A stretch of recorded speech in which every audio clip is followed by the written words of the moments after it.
It has now been 1 year since the apparent discovery of graves found in the Kamloops residential school, the former grounds. But has this story ever really been verified? Is Canada really guilty of committing genocide? I'm Candice Malcolm, and this is The Candice Malcolm Show.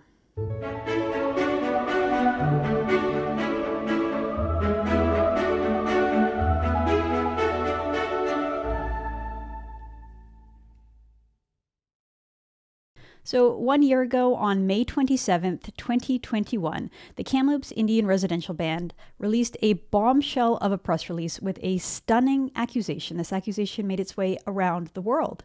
The band claimed that it had used ground-penetrating radar to detect the remains of 215 children who were said to have died while attending the local residential school. Now, this statement, which was issued by an unknown First Nations politician, it was rather amateur in the way it was written. It was void of any facts or evidence. It was heavily built on emotion and quotes from elders who were passing on oral knowledge. It had a catastrophic impact on our country. This one statement sent off a whirlwind of events. It led to exaggerated headlines, erroneous claims of mass graves, accusations of genocide, international shame and contrition from Canadian leaders, more discoveries from other bands, sort of look-alike claims, genuine remorse and concern and sadness from Canadians all across the country, and eager progressive politicians who began competing over who could use the most hyperbolic and anti-Canadian rhetoric. It's not an exaggeration to say that this spurred an existential crisis among Canada's elites. Their whole narrative about Canada being a kinder and gentler, more progressive version of America, well, that all came crashing down with their own hyperbole and self-flagellation. Their whole worldview came crashing down. They tried to cancel Canada Day. They excused away the burning of churches and the toppling of statues, and they tried to force this as a major issue in the past 2021 federal election.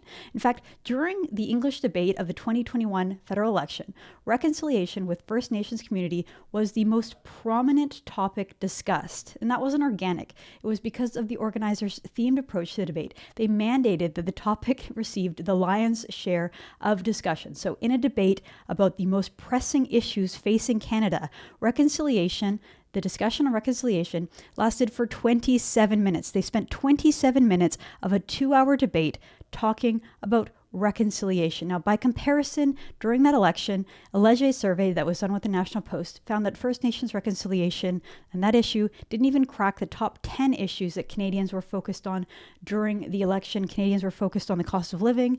They were focused on increased funding for healthcare. They were focused on the post-pandemic economic recovery and managing the pandemic. Those were the top 4 issues.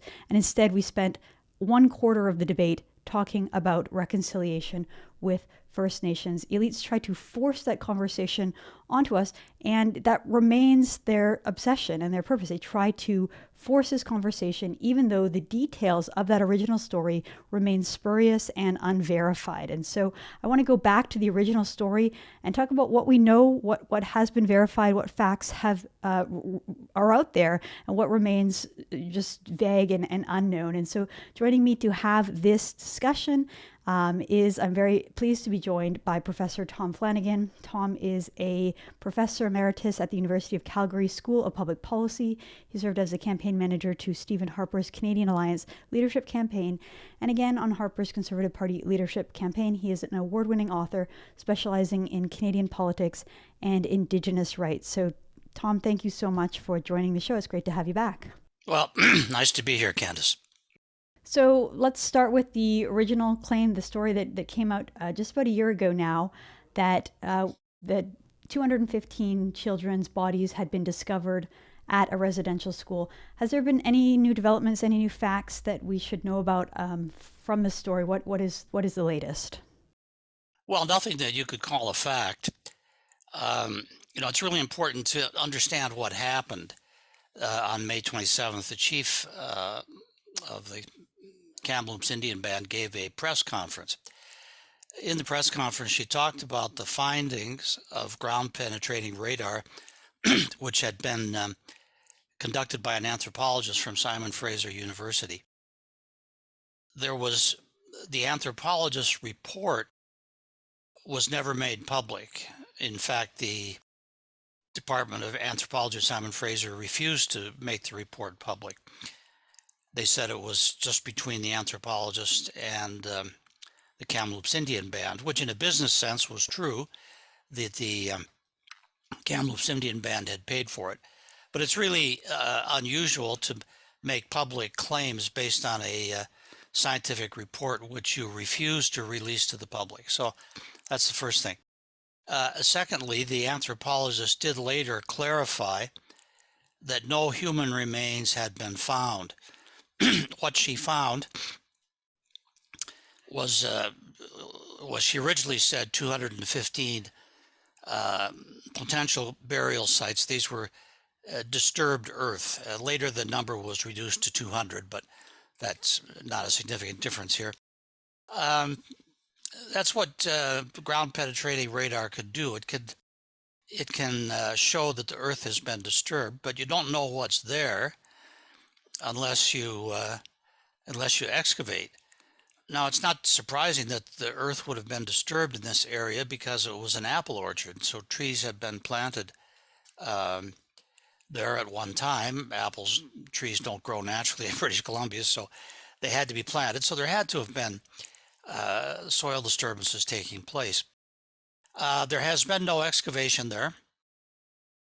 So to this point, there is not a single piece of concrete evidence that anybody is buried in these sites, let alone children from the Kamloops Indian Residential School. So, I mean, this is the greatest fake news story in Canadian history. There's absolutely no evidence for what's been claimed, and yet the story has gone around the world several times, as you pointed out in your opening remarks. Well, it's really interesting that that there was no demand for evidence, that the this press release was sent out. I remember reading it over and over again, trying to figure out the facts that you would see in the Washington Post or the CBC or the Globe and Mail.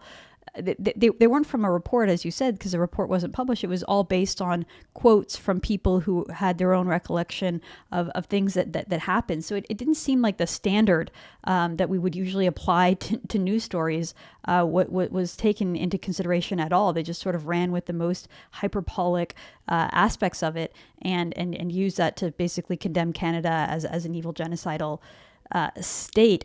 I'm just wondering, if you can comment on why you think that the media was so sort of quick to jump on the story, why there wasn't any verifying of facts, why they didn't ask for more evidence, and sort of, why this story took on a life of its own.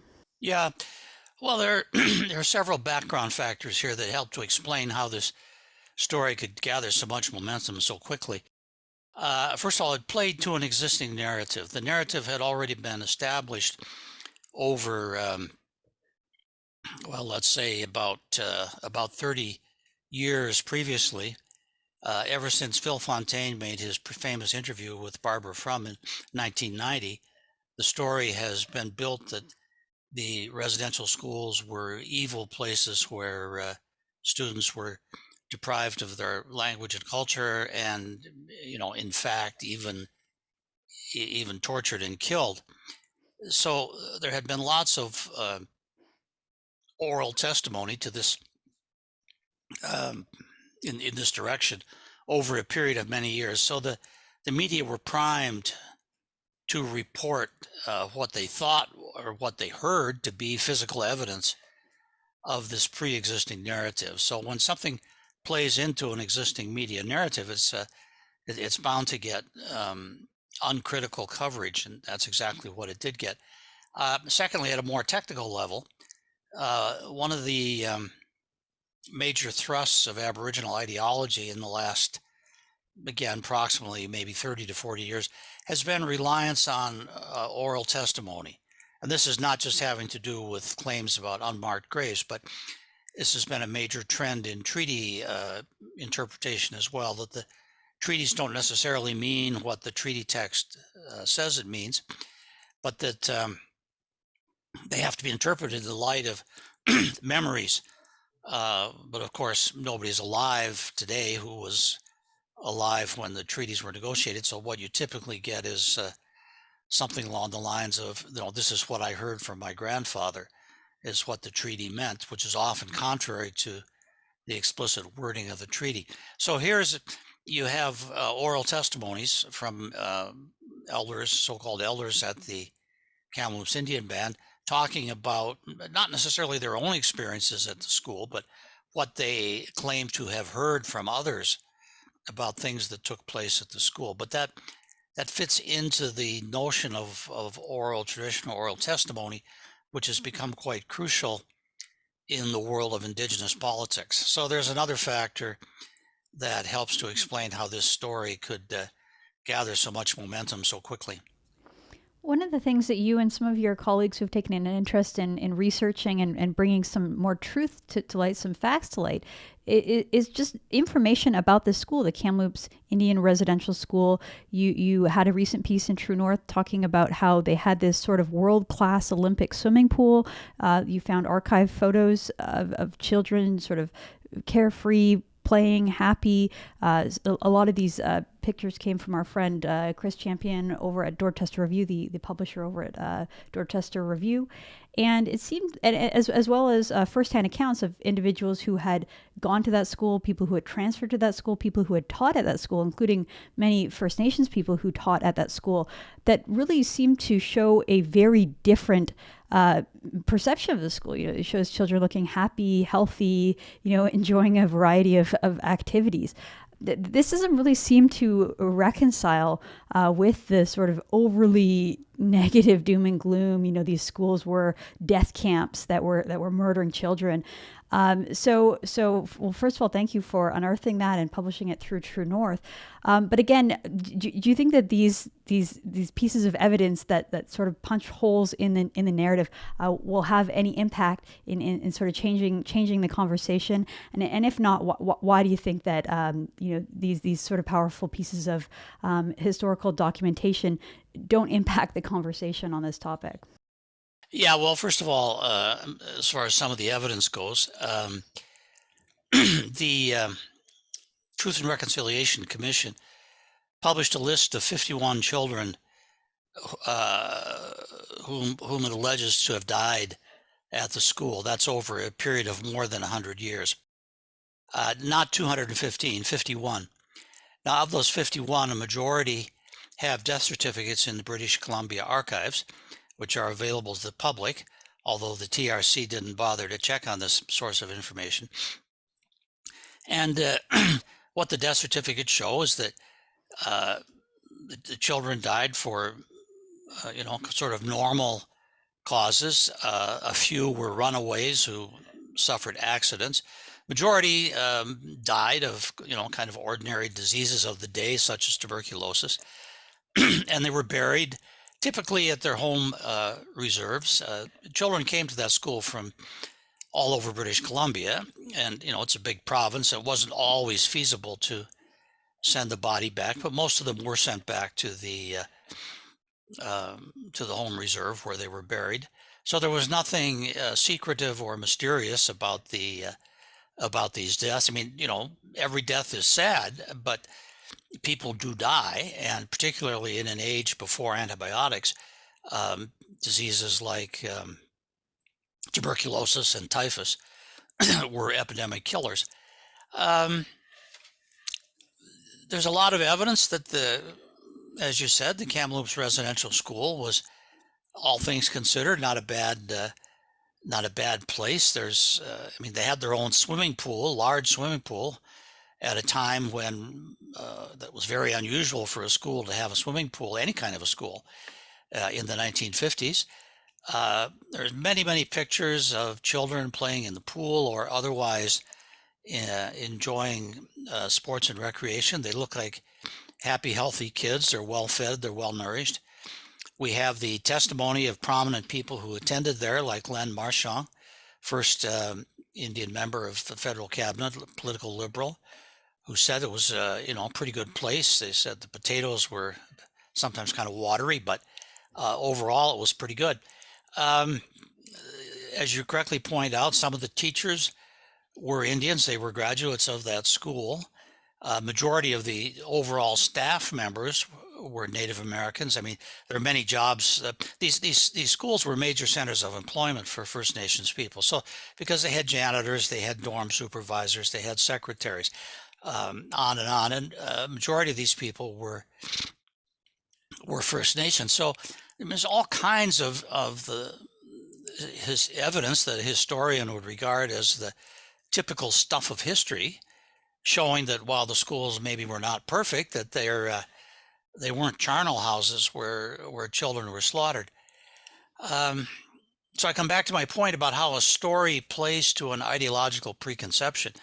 It becomes truer than true. It doesn't require any evidence in the minds of media reporters, who for the most part are not trained historians, are not trained to evaluate evidence. They work under deadlines. They get some facts. They put it together, and they run with it. And so they tend to run with something that fits their preconceptions. And there's been so much priming over the years as to what residential schools were like, so that this story takes on a life of its own. And if you read the coverage, many of the articles go way beyond what even the chief had announced.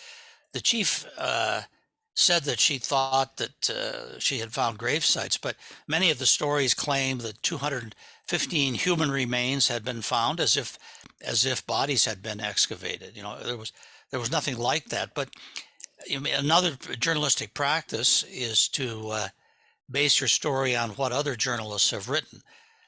I mean, at one time you'd go to the clippings file in the newspaper, the morgue, so to speak, and look at the stories. Well, now it's all on the internet.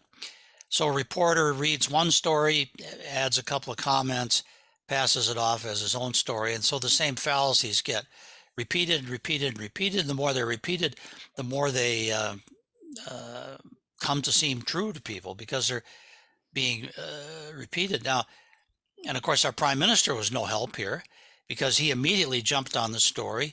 And 3 days afterwards, he announced that all the flags on federal buildings in Canada would be flown at half-mast until further notice. And in fact, they weren't put back to normal flying position until Veterans Day in November the 11th. So what's that? June, July, August, September, October. It's about 6 months of flying at half-mast. I mean, this is completely unprecedented in Canadian history, and all in the service of what? Of nothing, of no real discovery. Well, I saw that with the use of the term mass graves, because of course mass graves usually conjure images of, shooting fields or killing fields, and Eastern Europe during the Second World War, or like Cambodia in the early 80s, not something that would happen at a Canadian school. And yet, that term was shuffled around. There were some corrections from more responsible media outlets, but other media outlets still use that term, mass graves. I wanted to ask you because, okay, so if there were 50 confirmed reported deaths from the school, and then, we had this bombastic report saying 215, I mean, one of the first things you, as a researcher or a journalist, you would do is okay, who were these children? What are their names? Where were they from? Where are their families? Presumably the families would be distraught looking for their child. You'd send their child away to school, and then all of a sudden the child's gone. Just the whole premise of the idea that we could just throw around these numbers, and the 215 from the Kamloops band was just the first one. We heard, I think it was 715 from a band in Saskatchewan, and then another 250 from another band in central British Columbia. And the numbers keep accumulating. I haven't even really kept track of all of the latest numbers, but it seems like every few weeks we still, to this day, a year later, we have reports from reserves saying that they too have found X number of buried children. I just wonder, from a research perspective, perhaps someone in the government or Truth and Reconciliation Commission, do they have a archive of lists? Like, who are these children? What are their names? Do we know this information? Is someone looking into it, or again, why are we so quick to accept these large numbers without the first bit of evidence, which would be names and family records of who these children were? Yeah. Okay, there are really three big pieces of mythology which come together to create this story. The first one is the so-called unmarked graves, which at this point we don't even know if they're burial sites. They're soil disturbances. Secondly, there's the legend of the missing children, and this is a huge source of confusion. Yes, there were children who died at school, which is sad, and there were children who died at home too. That was sad. I mean, a lot of children died um, until the discovery of antibiotics because these diseases that were brought in from the old world were particularly lethal for First Nations populations that did not have inherited any kind of inherited resistance to them. So yeah, a lot of children died, but that doesn't mean that they're missing. Yeah, maybe they're missed. It's parents always, of course, miss a child that they've lost, but missing implies that nobody knows what happened. Now, these children are listed in records like the diaries of those who ran the schools, although many of these you can't get access to. I mean, for example, there's a document called the Codex Historicus for the Kamloops Indian Residential School, which is in the archives in the Provincial Museum in Vancouver. But it's sorry, is that in Vancouver or Victoria? I can't remember which. Anyway, one of those major BC cities. But nobody can get access to that. The facility's been closed, and they're not making copies of the of documents for researchers, and so sadly there are dead children, but they're not really missing. Now, the TRC threw around at various times numbers of thousands of missing children, but it's never clear exactly who these kids were. It's a mix of kids who may have died at school, kids who may have died at home, statistical artifacts that arise from inadequate comparison of records, failing to consult birth certificates. It's a real hodgepodge. I mean, just to give you one example, if you remember the name Helen Betty Osborne, teenage Cree girl who was killed in Manitoba decades ago, she's listed as a residential school fatality in Manitoba. Well, she wasn't living in a residential school at the time that she was killed. There's many cases of that type. So but the TRC made matters worse by referring to, not just 3,000 or 4,000 missing children, but 15 or 25,000. Numbers with absolutely no basis in evidence. And then the third mythical pillar of this story is the idea that all Indian children were forced to attend these schools. I mean, only a minority of Indian children ever went to a residential school. There were more who went to day schools on reserves than to residential schools. And there was a large number who never went to any school at all up until, as late as the 1940s. A plurality of Indian children appear not to have been in any kind of school. So, yeah, residential schools were a reality, but they weren't the dominant reality of the First Nations childhood experience. And the records of the federal government are clear that for decades after they started funding residential schools, there was no compulsion to attend. Sometimes it was recommended to parents, but they weren't required to send their children to residential school. There wasn't anything like compulsory attendance until, well, after World War II, when the welfare state started to expand into the world of Indian reserves, and that led to a lot of family breakdown. It's a long story, but there was an infusion of cash, and Alcohol became traded on reserves, and there was a lot of family breakdown. And for several decades, the residential schools served like orphanages for children that were believed to be in danger or neglected.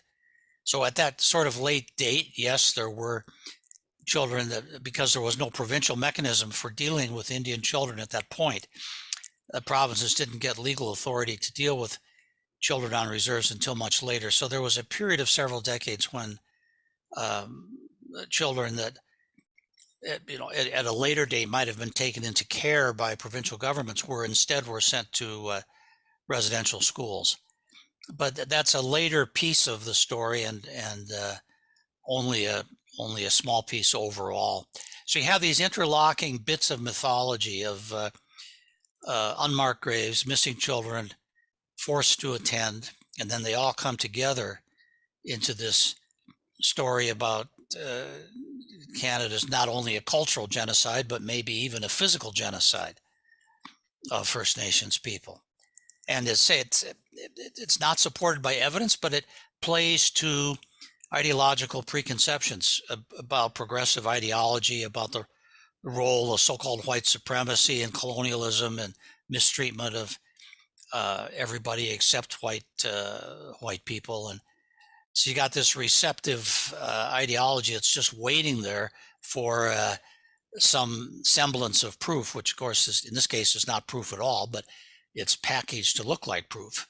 And then it's seized upon then by journalists and politicians. Well, it's tremendous the impact that it's had on our country over the past year. I think they've done a tremendous disservice to First Nations people because I can't imagine how you can carry on living a normal life or consider your own future and building a life for yourself in a country when you're told to believe that that people that the people who run Canada are genocidal white supremacists who are trying to kill you, basically, or eliminate your entire race. I think it's such a disservice to First Nations people. But Tom, I'm wondering if you can tell us a little bit about what you think should be done at this point, because I know in your piece that you wrote for True North, you said that there must be an excavation. We need to sort of put this issue to rest. I'm wondering how sensibly minded Canadians can counter this really damaging narrative, what we can do to push back against it, and from a public policy perspective, what do you think can be done to not only move past this chapter, but also help to raise the fortunes of First Nations people and enable them to have good lives in Canada. Well, I'm trying to do my little bit by writing about it. You might say I'm trying to expose fake news in True North. I hope you'll appreciate the sly humor there. But no, seriously, I and friends are writing about this as much as we can, hoping to create a body of literature that, even if it doesn't have a lot of impact immediately, will be there for the future. Secondly, there need to be excavations to test the theory, but not just any excavations.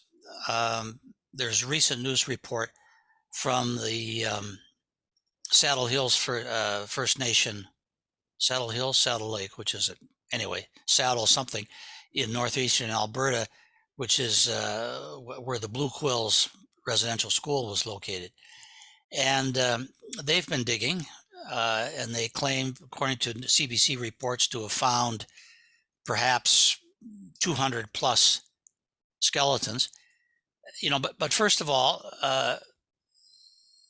there's no professional or RCMP supervision. It's just people digging, and they're digging in a cemetery. Now, it's not surprising that you're going to find burials in a cemetery. They claim to have found children's remains, but they also say that they've been reburying as they go. So there's no evidence that can be shown to the public. So this story has generated headlines about remains being found, but it's not the kind of evidence that any court or any serious scholar would accept as as evidence is just based on somebody's say-so about what they claim to have seen when they dug in a cemetery. According to the story that's circulating, the records of the Blue Quill School show, I think it was 22 children who died there. Whereas they say the records of the Catholic Church, I mean, and this was a common situation where you had a residential school, but you also had a parish church, and you had a common cemetery, and the cemetery was used by members of the reserve as well as by the residential school. So they claim Catholic Church records, which again, nobody is able to see. They claim that there were over 200 children died, but the story as originally reported said between the ages of 4 and I forget what the upper limit was. Well, children weren't admitted to residential school until they were 6. So if a 4-year-old died, it wouldn't have been at a residential school. So, this is all mixed up, and we don't even know if they're interpreting the church records properly, because at this time, most Catholic Church records were kept in Latin. And I've done some of my own family research. 19th century Irish immigrants, parish churches kept records in Latin. It's not that simple. There's a lot of abbreviations. I am a former altar boy who has studied Latin, and I can read it more or less, but when you're confronted with handwriting and abbreviations, and it's not that easy. So anyway, I'm sure there's going to be a lot of stories around the anniversary of Kamloops, but they have to be read very critically. So come back to your question about what should be done. Well, excavations above all, but properly supervised excavations in which the RC, if not the RCMP, at least some kind of professional supervision is there. I mean, ideally it would be the RCMP, because the allegations are that these are crime scenes, that these are children who were murdered or died of neglect or abuse at the schools. Well, if that's true, it would be a crime scene, and there should be police supervision. But at the very least, there should be a professional supervision with the records made available to the public, not kept secret like the record of the original ground penetrating radar at the Kamloops. So I think that properly conducted excavations would be the way to go. But what I fear is going to happen is that we're going to get more and more amateur excavations like the one from the Blue Quill School that don't actually prove anything, but which are hyped in the media as here is the evidence, here is the remains. Well, if you dig in a cemetery, it's not unlikely that you're going to find human remains. That's what's in a cemetery. So I'm not too optimistic right now about excavations. Excavations properly carried out, yes, but I haven't seen any evidence yet of any of these excavations being properly carried out. Well, it's such a good point. I just want to go back because the to Kamloops, or Kamloops First Nations, was sort of the big first one, and then the next two, there was Cowessus in Saskatchewan and Lower Kootenay in British Columbia. Both of those two secondary ones, the unmarked graves were within existing cemeteries, and you did have people from the local communities coming out in the media saying, look, there's no discovery here. It was a graveyard. It shouldn't surprise anyone that there was graves in a graveyard. Someone else saying, look, this was a graveyard that serviced the entire community, not just the residential school. In fact, the one in Cranbrook in Lower Kootenay, the graveyard was attached to the church, which was attached to a hospital, and it predated the residential school by 100 years. So to your point that they're finding skeletons, it's like, well, this would have been a graveyard for the entire community and nothing to do with the residential school. So I think that's a really excellent point. Well, Tom, I really appreciate your time, and I appreciate all of the research and the work that you're doing to bring this really important issue to light. So thank you so much for your time, and thank you for your efforts on this.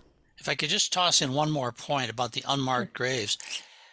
Graves may be unmarked today, but the common way of marking a grave on Indian Reserve was a white cross, a wooden cross.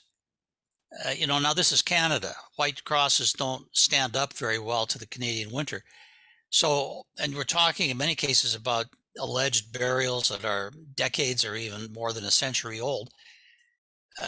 Canada as a country is full of unmarked graves, not just of Indians, but of all kinds of people that were originally marked with a white cross, but over time that cross has disintegrated. So that's another aspect on this, that when they say unmarked graves, that may be the situation today, but that's not necessarily the situation. If it ever was a grave, there most likely was a wooden cross there to mark it. Yeah, that's such an important point, such a nuanced point that I never saw reflected in the CBC or the Toronto Star or their coverage. So, No, you thanks for won't. making that point. Yeah, unfortunately. All right, Tom, thank you so much for your time. Great to have you on the show. Okay, Candace, my pleasure. Bye bye. All right, that's Tom Flanagan. I'm Candace Malcolm, and this is the Candace Malcolm Show.